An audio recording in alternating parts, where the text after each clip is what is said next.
All right, thanks for staying with us. President Muhammadu Buhari has also appealed to, well, he has appealed to leaders of various groups in Benue State to convince their constituents that the federal government is doing its best to end the recurring attacks by armed herdsmen in various parts of the country.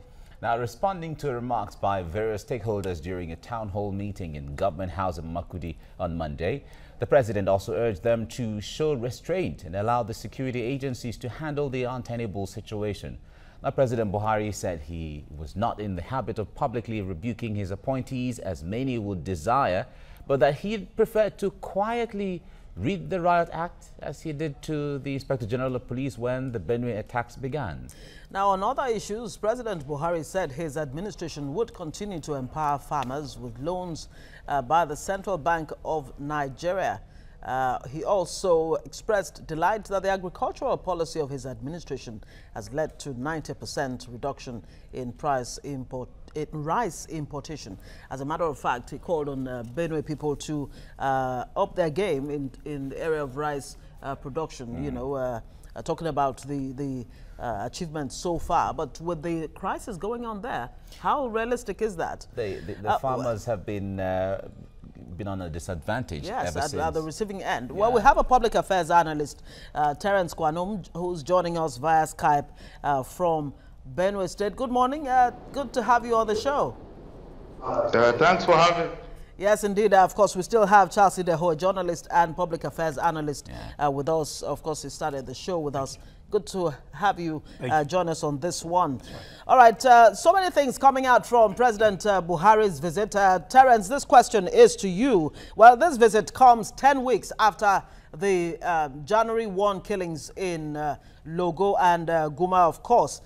The president says we're doing our best to ensure that security returns to that state. And of course, you would expect to other states around Benue. Do you think government is doing enough? And this visit, is it coming at the right time? Thanks for having me. We were surprised in Benue that the president came to Benue to condole with the people of Benue. But if we look at he never condoled with us at all. The president never made a statement that condoled with the people of Benue State. And when the announcement of coming to Benue was made, we were told that the president have studied a report for 3 months before coming to Benue State.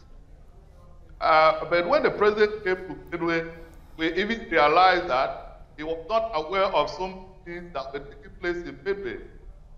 And he couldn't make any statement. There was a policy statement after studying the report.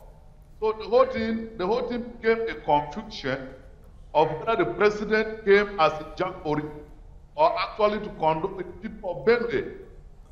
Because if you look at the president's speech, the president simply came to give us a directive to go and leave the people that were killing us. The president could not see the report that declared the herdsmen as a terrorist. The president could not, as a matter of fact, order the arrest of the Mayati people.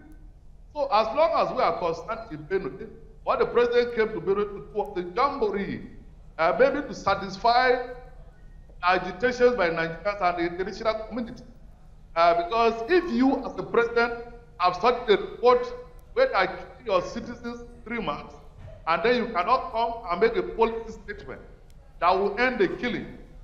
Because of the statement credited the advisor on media, he has been insisting on long-term solutions.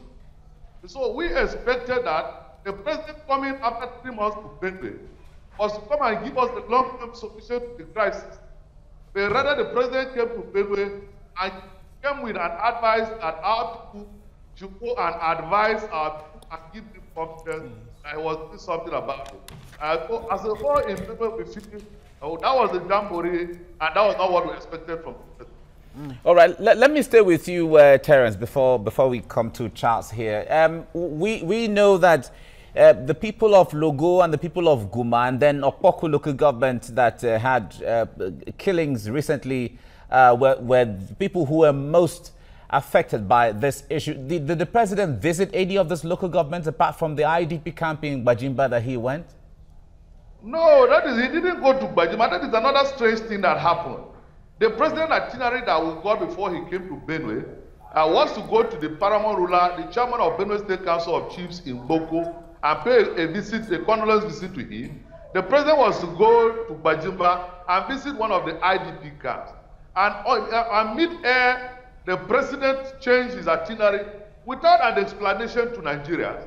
The president got to Makurdi and got into the governor's vehicle and drove straight to government house and met with the stakeholders he chose for himself.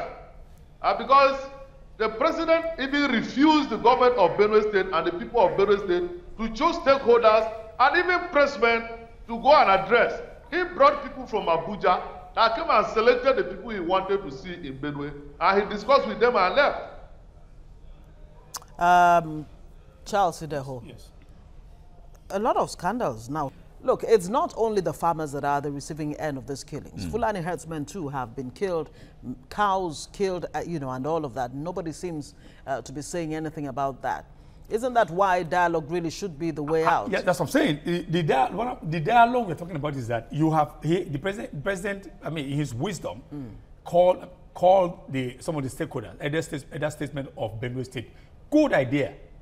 I expected that following that, you also called the Metiala, who are also party to this, and say, why are you against this anti-grazing law? I mean, the antecedent of this law, I mean, you can also point to Ekiti State, where the law is in oppression. So I expected the president to have called them, okay, you come. What is your problem? What do you have against this law? Let them speak out. Then you now, okay, look at all other stakeholders, you now call them to a round table, whether a round table or square table. And that seems to be what Ayodele Fayose of Ekiti State, the governor of Ekiti, has done, calling both sides to the table. Okay, are you not having peace over there now? You're having peace because that is the way it should go. It's all right.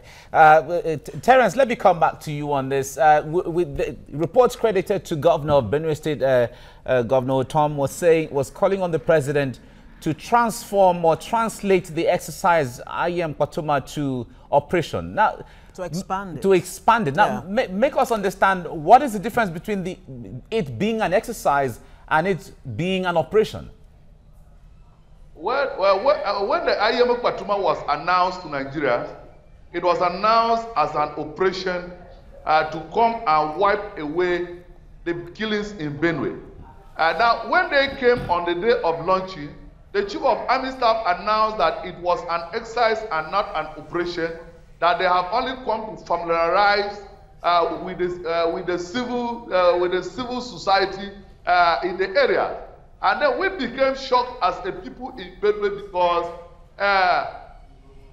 they have already claimed, there are claims by the presidency, the SSS, the governor of Kaduna State and the governor of Kano State, that these are foreign armed invaders. And then foreign armed invaders are killing your citizens, and all you could send was an exercise to come and stop them. And then we realized that at the launch of IEM Kwatuma, we saw more influx of Fulani herdsmen and cattle to Benue, coming in their thousands and droves to Benue. And then we realized that they were even taking it and sacking more communities. And then to crown it on, it was during the IEM Kwatuma that the Omosu killings in Okoku government. Now, if we crystallize all these things that have taken place in Benue in the advent of IEM Kwatuma, you realize that they came and caused more harm than good to the people of Benue. Now, the governor is saying that if truly, as a president and commander-in-chief, if you want to end the killings in Benue, you should please make this an operation that will rather send away the Fulani people rather than bring them into Benue. Because IEM Kwatuma, the only achievement they have achieved is to bring in more Fulani, is to sack more communities in Peru, and is to create more crisis. And that was why, even at the eve of the president's visit, the Fulani people have ordered to leave behind a military personnel. And so the operation the governor was talking about was to make sure that the military takes decisive action and do away with, and the military is behaving as if they have come to make sure that the anti-open grazing law does not take effect in Benue. Okay, we'll have to even confront us and tell us that as long as Terence Kwanum, public affairs analyst. Thank you so much for joining us on the show this morning. And of course, Chelsea Deho, journalist and public affairs analyst.